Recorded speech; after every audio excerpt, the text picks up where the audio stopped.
Hi Aquarius. We're going to start with the bottom of the deck and go through this 3-sectioned. And then all of a sudden I was like, well, this makes sense to the 3 tiers, the 3 layers of the Leo transit that we talked about, how interestingly enough.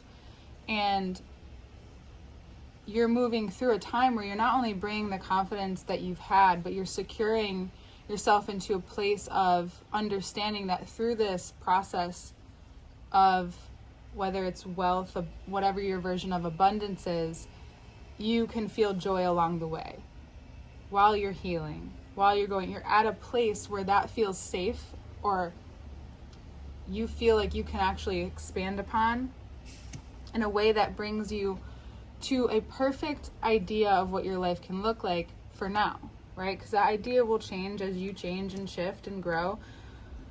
But you recognize that on your personal journey, on your soul journey here, your uniqueness here, that getting to know this intimacy within yourself, the relationship with yourself, others, money, your resources, to beauty, to what that looks like in nature, to your own nature, right? There's a lot of different things through Venus and through work, through understanding that and that work connects to your personal work, your personal growth. This is being communicated and perhaps integrated in a deep way with Mars in Virgo.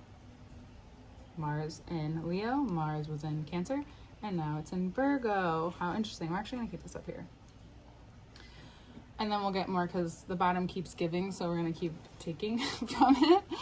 So you're confidently moving into this time in your life where you understand where you're at and the growth, but it's an excitement. There's a joy. There's an expansion and understanding. And I keep saying expansion, but you're opening that area of your life, which is narrowing down what it is that you have to think about and care about, because your focus, your shift, it's not like this. It could be an obsession at first, right? Something that you really are wanting to know from edge to edge as you do and doing the research, but now the research is being involved as experiencing. And that's where joy, which brings you out of your thinking brain, or feeling out of your thinking brain, being around people that allow you to feel safe enough to recognize that you're not all in survival as much, or whatever that is for you. And that you've done so much work even around that to open this experience, to allow for something bigger